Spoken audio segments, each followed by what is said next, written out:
Coucou, j'espère que tu vas bien. Bienvenue dans ce nouveau tirage. Nous allons découvrir les énergies pour aujourd'hui. Je vais poser une question sur ta guidance, ce que tu dois savoir maintenant, ce que l'univers veut te dire. Alors, j'ai déjà tiré les cartes et commençons dès maintenant ce tirage. Juste avant, si ce n'est pas encore fait, n'hésite pas à t'abonner pour qu'on construise ensemble cette communauté. Ce serait un plaisir pour moi de lire pour toi à l'avenir. Et sans plus tarder, commençons. Alors, les cartes sont déjà étalées devant moi. Que se passe-t-il? Juste, waouh, dès le départ, ce tirage, il dégage une énergie forte. C'est presque palpable. Il y a à la fois une stabilité, il y a une construction bien ancrée dans le concret, et en même temps, il y a un mouvement, un tournant qui se prépare. C'est pas une rupture soudaine, ce n'est pas un bouleversement imprévu, non. Ici, on a en face un passage qui s'opère progressivement, presque naturellement, mais qui demande quand même une prise de conscience et de décision. Le premier message qui me saute aux yeux, là, qui me vient en voyant ces cartes, c'est cette idée de zone de transition. Tu n'es plus tout à fait là où tu étais avant, mais tu n'es pas encore pleinement là où tu veux aller. C'est un entre-deux, une période où certaines choses bougent en profondeur, mais où tu ressens peut-être encore un certain flou, une incertitude sur la direction à prendre. Et ça, c'est quelque chose qui peut être à la fois excitant, mais aussi angoissant, parce que on sent bien qu'il y a un cap qui va être franchi, mais il y a toujours cette petite peur de l'inconnu. Tu sais, ce doute qui empêche de lâcher prise totalement, en fait. Donc là, déjà, ton tirage, pour te dire, il commence avec le roi de denier. Et lui, il me parle de base solide. Il y a quelque chose de bien construit dans ta vie, quelque chose qui repose sur du concret, que ce soit dans le travail, dans la gestion de tes projets, ou même dans la manière dont tu organises ton quotidien. Tu es quelqu'un qui sait gérer, ou alors qui va le devenir, qui a une certaine maîtrise des choses, et ça, c'est une force. Mais à côté de cette stabilité déjà présente ou à venir, il y a le pendu. Et cette carte-là, avec le pendu, il raconte une toute autre histoire en fait. Il me dit que malgré cette solidité apparente, tu es peut-être dans une posture où tu te sens bloqué, suspendu, comme un pendu, incapable d'agir comme tu le voudrais en fait. Alors, ça peut se manifester de plusieurs façons. Peut-être que dans ta tête, ça tourne en boucle. Tu réfléchis, tu analyses, tu pèses le pour et les contre, et au final, tu n'avances pas. Ou bien alors, tu as déjà conscience que tu dois changer quelque chose, mais tu attends encore le bon moment, le bon signe, la bonne opportunité. Le problème, c'est que si tu attends que tout soit parfaitement aligné pour bouger, tu risques de rester dans cet état de suspension encore un bon moment. Et pourtant, tout dans ce tirage me montre que le mouvement est déjà enclenché. Waouh! On a le 6 d'épée qui suit. Et le 6 d'épée, par exemple, c'est littéralement une carte de transition. C'est ce moment où on quitte un état, une situation, pour aller vers autre chose. Parfois, c'est un départ conscient et choisi. Parfois, c'est juste la vie qui nous pousse doucement vers une autre direction. Ça me fait penser à quelqu'un qui, comme la carte du 6 d'épée, à quelqu'un qui est qui rame sur une barque en pleine mer. Derrière lui, il y a un rivage qu'il connaît bien, peut-être un peu trop bien, et devant lui, il y a une autre terre qui se dessine, mais qu'il ne distingue pas encore très clairement. C'est encore un peu loin. Il sait qu'il doit avancer pour la rejoindre, mais il y a toujours cette petite peur de l'inconnu, cette nostalgie de ce qu'il laisse derrière. C'est ça le 6 d'épée, et là je le lis vraiment comme ça, au sens vraiment littéral ici. Et là, au milieu de tout ça, dans ton tirage, il y a l'une des meilleures arcanes majeures, la meilleure carte du tarot, le soleil. Donc c'est l'énergie du lion ici. Le lion, c'est le signe de feu, c'est un signe fixe, il fixe la saison de l'été. Alors, l'été, c'est le soleil, c'est tout ce qu'on aime. Enfin, je crois. Bon bref, et là le soleil, et ça c'est une vraie bénédiction, en tout cas dans ton tirage. Parce que le soleil, c'est la clarté, la lumière qui dissipe les doutes, le moment où tout devient évident.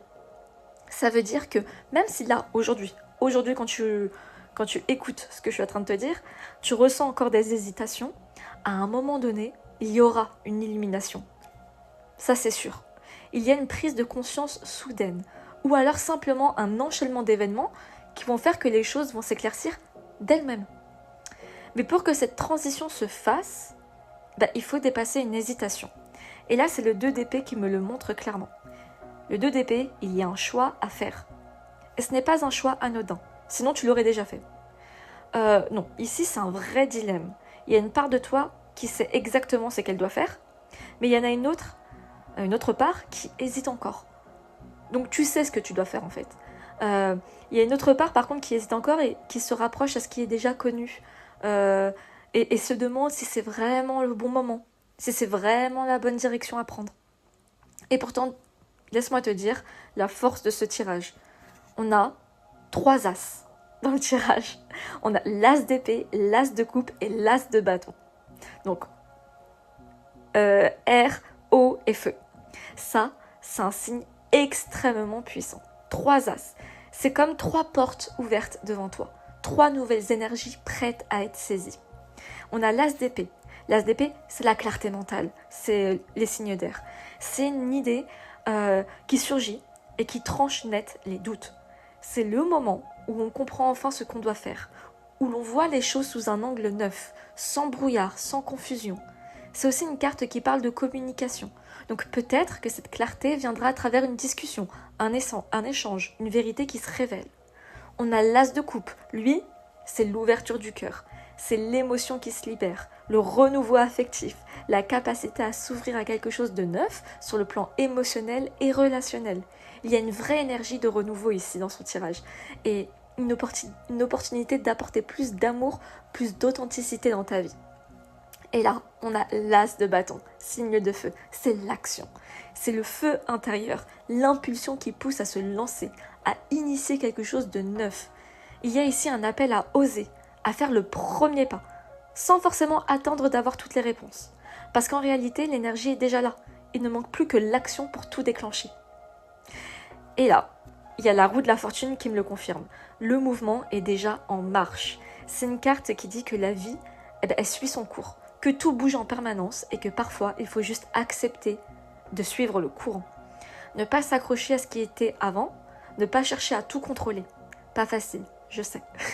Juste faire confiance au processus. Encore une fois, pas facile, oui. Aux synchronicités qui se mettent en place, aux opportunités qui vont arriver au bon moment.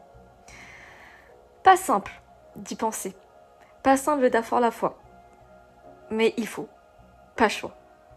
Et cette transition, pourquoi il faut avoir la foi? Parce qu'en fait, cette transition, elle se fait pas sans douleur. Au contraire, on a la reine de coupe ici qui apporte une énergie douce, bienveillante. Elle montre en fait que ce passage, il se fait avec écoute et intuition. Peut-être qu'en ce moment, tu ressens beaucoup d'émotions, que certaines choses remontent à la surface. Et c'est normal. Mais cette carte, elle t'invite à ne pas les refouler, à les accueillir avec bienveillance, à t'écouter vraiment.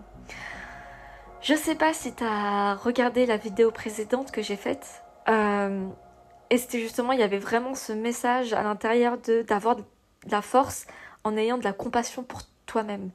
Il y a vraiment ce thème-là qui revient. Donc j'ai peut-être affaire au même collectif et du coup, ça me fait encore beaucoup plaisir du coup. Donc revenons ici. Vraiment, il y a ce côté de bienveillance et à t'écouter vraiment. Et il y a le 10 de coupe qui suit. Et là, le 10 de coupe vient apporter une conclusion magnifique en fait à ce passage et à ce message. Pour que cette carte, cette carte, c'est la promesse d'un épanouissement profond. C'est une carte de bonheur, d'harmonie, de satisfaction émotionnelle. Elle me dit que même si aujourd'hui il y a encore des doutes, des hésitations, des peurs, ce qui t'attend au bout du chemin, c'est vraiment quelque chose de positif. Enfin, des choses auxquelles tu n'aurais même pas pu rêver en fait, parce que tu te disais, tu n'y as même pas pensé. Tu t'es dit, c'était pas pour moi. Et attends, tu verras ce qui va arriver. C'est littéralement pour toi. C'est dans les cartes. Et pour finir, on a le 6 de denier qui vient rétablir l'équilibre. J'aime bien cette carte. Cette carte, le 6 de denier, il parle de donner et de recevoir, de trouver un juste milieu entre ce que tu offres aux autres et ce que tu te permets de recevoir en retour. Peut-être que ce passage que tu traverses va t'amener à réévaluer cet équilibre, à mieux doser tes énergies et à ne plus te surinvestir dans des choses qui ne te nourrissent pas en retour. Alors, en résumé là, ce tirage te dit que tu es à un tournant et pas n'importe lequel. Il y a une vraie opportunité de renouveau avec des énergies puissantes qui poussent à avancer. Mais il y a aussi une hésitation, une peur de lâcher l'ancien. Pourtant, la lumière est là, le mouvement est en cours et tout indique que ce passage te mènera vers quelque chose de bien plus épanouissant. Et la clé maintenant, c'est d'oser, d'écouter cette impulsion intérieure qui te dit que le moment est venu. Parce que oui, le moment est venu. Alors, c'était juste incroyable. Et moi là, j'ai une question en fait. Je vais tirer les cartes parce que je me demande... en fait, dans le tirage, il y avait vraiment... C'était très positif, mais il y avait vraiment ce côté... Il y a des doutes à dépasser. Du coup, j'aimerais demander aux cartes, à l'univers pour toi, comment dépasser ces doutes en fait finalement. Comment tu peux faire pour dépasser ces doutes et prendre justement une décision alignée. Donc, attention aux oreilles, je vais tirer les cartes. Donc, ça va être rapide. Oh! Ok. Oh, waouh. Oh, waouh, waouh, waouh, ok. Waouh, ouais, ok, je m'arrête là. Il y en a assez. Waouh, ok. Ah bon. Waouh. J'espère que j'ai pas fait trop de bruit. Laisse-moi étaler les cartes devant moi. Oh, waouh. Oh, c'est beau. Oh, ouais, ok, waouh, ok. Là, ce que je ressens immédiatement en regardant ces cartes, c'est que tes doutes ne viennent pas de nulle part, en fait. Il y a une vraie réflexion. Il y a une stratégie presque mentale qui se joue en arrière-plan. Tu n'es pas dans une simple hésitation superficielle. Non. Ce n'est pas juste une peur irrationnelle que tu as, ou une indécision passagère. Ici, il y a quelque chose de plus profond. Une vigilance, une prudence, peut-être même une méfiance qui t'empêche d'avancer complètement. On a le 7 d'épée pour commencer ton tirage. Le 7 d'épée, par exemple, me dit que tu es en train de peser chaque élément, analyser les choses avec beaucoup de finesse. Si ce n'est pas le cas, peut-être que c'est un conseil de le faire. Mais aussi que tu as peut-être du mal à faire confiance. Ah, mal à faire confiance aux autres, à la situation ou bien même envers toi-même. Est-ce que tu as peur de te tromper, de ne pas avoir toutes les cartes en main? Ou bien est-ce que tu cherches à éviter un piège, une erreur qui pourrait te coûter cher? Dans la vraie vie ou juste tu penses que c'est le cas alors que non. Ensuite, on a la reine d'épée qui renforce cette idée. Ouais, il y a beaucoup d'air ici, d'épée. On a la reine d'épée qui renforce cette idée d'analyse et de lucidité. C'est une énergie tranchante, celle qui cherche la vérité, qui ne veut pas se laisser berner par les émotions ou les illusions. Elle dit que tu es en quête de clarté et que tu refuses de prendre une décision à la légère. C'est une qualité précieuse que tu as là, mais elle peut aussi devenir un frein si elle te pousse à trop intellectualiser, à vouloir contrôler chaque aspect avant d'agir. Et justement, au centre du tirage là, il y a un appel à la clarté. On a l'as d'épée, qu'on a eu tout à l'heure d'ailleurs. Et lui, comme tout à l'heure, qu'est-ce qu'il dit? Il tranche. Il apporte la réponse, la prise de conscience soudaine, cette petite voix intérieure qui sait déjà ce qu'il faut faire. Mais le problème, c'est que cette voix, elle est peut-être noyée sous trop d'analyse, trop de suppositions. Et en plus, on a le valet d'épée ici. Et là, c'est intéressant, parce qu'il montre que tu es curieux, que tu cherches des informations, que tu veux tout comprendre avant d'agir. Mais parfois, comme on l'a dit, vouloir tout savoir avant de faire un choix, c'est aussi une manière inconsciente de repousser le moment de la décision. C'est un peu comme si tu attendais encore une preuve supplémentaire, un signe irréfutable qui te dirait « vas-y, c'est le bon chemin ». Mais est-ce que ce signe viendra vraiment? Alors tu vois, peut-être que ce tirage, c'est ton signe que tu attendais. Mais est-ce que ça va te suffire? Parce que il y a aussi le pendu dans ton tirage qui revient. On l'a eu tout à l'heure, il revient là maintenant. Et lui, il me dit que ce doute que tu ressens, cette impression d'être bloqué, elle ne va pas se dissiper simplement en réfléchissant davantage. Au contraire, le pendu, il demande un lâcher-prise. Il t'invite à voir les choses autrement, à accepter que certaines réponses ne viendront pas par l'analyse, que par l'analyse, mais par un changement de perspective. Le pendu, il n'est pas pendu comme si on allait le pendre et qu'il va mourir. Non, il est pendu par les pieds. Donc il a la tête à l'envers. Et en fait, cette carte, elle représente le changement de perspective. Le pendu, il a la tête à l'envers parce qu'il a décidé de voir le monde autrement. Voilà. Et bien là, cette carte t'invite à faire de même. À changer de perspective. Peut-être que tu essaies de résoudre ce dilemme avec la logique, alors qu'en réalité, il s'agirait peut-être d'une question de ressenti et d'intuition. Et justement, on commence à sentir ce basculement avec la présence des valets de coupe et de bâton. Ces deux énergies sont beaucoup plus spontanées, beaucoup plus instinctives. On a le valet de coupe avec les signes d'eau, donc c'est les émotions, et le bâton, c'est les signes de feu, donc c'est l'action. Et aussi les émotions. Le valet de coupe, voilà, c'est l'ouverture de cœur, c'est l'écoute des émotions, le fait d'accepter qu'une décision ne soit pas toujours parfaitement rationnelle, mais qu'elle doit aussi résonner intérieurement. Et le valet de bâton, lui, c'est l'impulsion, l'envie de suivre son élan sans forcément avoir toutes les garanties. Alors je te conseille pas de prendre des risques démesurés. Non, là je te parle, ce tirage il résonnera avec toi si justement tu as tendance à beaucoup analyser. Genre c'est bien d'analyser, mais ça résonnera avec toi si tu as tendance à trop réfléchir. Pas justement si tu le fais pas. En fait, là, ici, ces cartes, elles t'encouragent à sortir de la pure analyse pour écouter une autre forme de vérité, celle qui vient de ton ressenti profond, de ton envie, de ce qui te fait vibrer. Et là, au milieu de tout ça, on a deux cartes qui viennent vraiment rééquilibrer l'ensemble. Le 4 de bâton et le 4 de coupe. 2-4. Le 4, c'est la stabilité.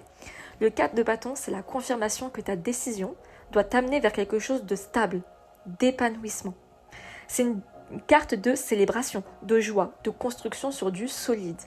Elle me dit que le chemin que tu prendras ne doit pas être dicté par la peur, mais par ce qui te fait réellement du bien, ce qui te permet de t'ancrer et de te sentir en sécurité. Qu'est-ce que tu as besoin pour être en sécurité? Qu'est-ce que tu as besoin pour te sentir ancré? Si tu écoutes ça, la décision sera plus facile à prendre. Mais à l'opposé, on a le 4 de coupe, et lui, il montre un certain repli, une lassitude, une insatisfaction latente. Il me dit que tu pourrais tenter d'ignorer certaines opportunités simplement parce qu'elles ne ressemblent pas exactement à ce que tu avais imaginé. Alors attention à ne pas rejeter une solution qui se présente juste parce qu'elle ne correspond pas à tes attentes initiales. Alors parfois, la meilleure décision n'est pas celle qu'on attendait, mais celle qui s'impose d'elle-même quand on arrête de lutter contre l'évidence. À méditer. Et parce qu'enfin, on a la carte du magicien. Ah, le magicien, j'adore cet arcane. Et lui, le magicien, il change tout. Le magicien, c'est la capacité de passer à l'action, de concrétiser, de créer la réalité que tu veux. Il dit que tu as déjà tout ce qu'il faut en toi pour prendre la bonne décision. Tu as l'intelligence, l'intuition, l'énergie et les ressources. Il n'y a pas de bonne ou de mauvaise réponse ici. Ce que cette carte elle dit, c'est que la décision la plus alignée sera celle que tu prendras en conscience, avec confiance. Peu importe la direction, ce qui compte, c'est l'intention que tu mets derrière. Alors, comment dépasser tes doutes et prendre une décision alignée du coup? Là, le message des cartes, il est clair. Arrête de chercher la réponse uniquement dans la logique et l'analyse. Ça, c'est vraiment le résumé du résumé du résumé. Oui, c'est bien de peser le pour et le contre, il faut. Et c'est bien de vérifier que tu ne te fais pas avoir. Il faut aussi, mais à un moment donné, il faut aussi écouter ton intuition et vraiment faire confiance à ton propre pouvoir. Concrètement, qu'est-ce que tu peux faire? Déjà, identifier la vraie peur derrière tes doutes. Est-ce que tu as peur de l'échec? De faire confiance à la mauvaise personne? De perdre une opportunité? On a le 7 d'épée qui montre qu'il y a peut-être une crainte cachée qui te bloque. Ensuite, deuxième chose à faire, écouter ton ressenti. Plutôt que de chercher encore plus d'informations, pose-toi simplement la question. Si je devais choisir maintenant, sans réfléchir, qu'est-ce que je ferais? Ta première réponse spontanée, je dirais pas que c'est souvent la plus juste, mais bon, prends en compte quoi. Ensuite, troisième étape, accepte que la perfection n'existe pas. Pas facile. Le 4 de coupe, là, il montre que tu pourrais rejeter une solution sous prétexte qu'elle n'est pas idéale. Or, parfois, ce n'est pas la situation qui doit être parfaite, mais la manière dont tu l'abordes. Et enfin, passe à l'action. Le magicien, là, il dit que tout est entre tes mains. Peu importe la décision que tu prends, ce qui fera la différence, c'est comment tu la vis et comment tu l'incarnes. Donc, conclusion. Tu as déjà toutes les réponses en toi.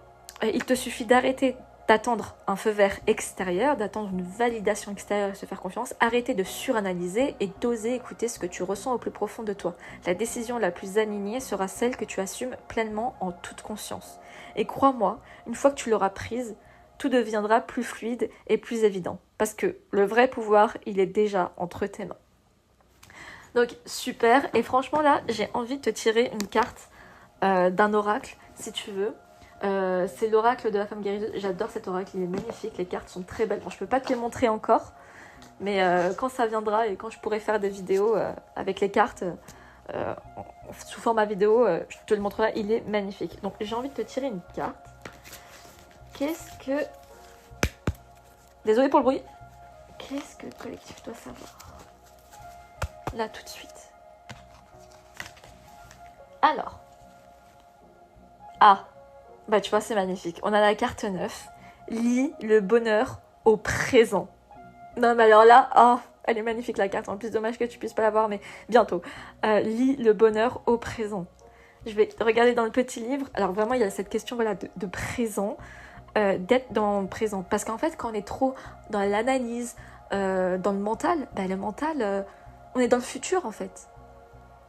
Et ça rejoint l'anxiété. Tu sais, il y a cette phrase qui dit « La dépression, c'est vivre dans le passé, l'anxiété, c'est vivre dans le futur. » Et là, on te demande d'être dans le présent. Et si tu réfléchis trop, ça te mènera probablement de l'anxiété et tu seras dans le futur, pas dans le présent. Sauf que le futur, bah, le passé, c'est déjà fait. Le futur, c'est pas maintenant. Et tu sais pas de quoi il sera fait. Il y a tellement de choix, de possibilités. Là, c'est vraiment un appel à vraiment être dans le présent. Donc, je vais te lire ce qui est écrit. Donc, voilà, les mots qui sont associés à cette carte, c'est amour, acceptation, indépendance, union. Et moi, je lis ça avec, vu qu'il y a le mot indépendance juste après, c'est union avec toi-même, union avec ton esprit et ton corps. Être dans le moment présent pour pouvoir prendre cette magnifique décision. Donc, je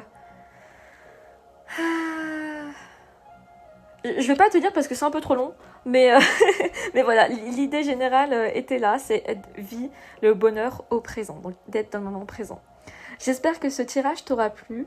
Je te dis à très très très très bientôt. N'hésite pas à me dire dans les commentaires si ce tirage a résonné avec toi, ce qu'il en est. Tu peux aussi me poser des suggestions de vidéos si certaines t'intéressent et que tu veux que j'en fasse une sur ce thème. Si tu veux un tirage personnalisé, tu as mon adresse mail dans la description. Je te dis à très très très très bientôt. Abonne-toi si c'est pas fait et prends soin de toi.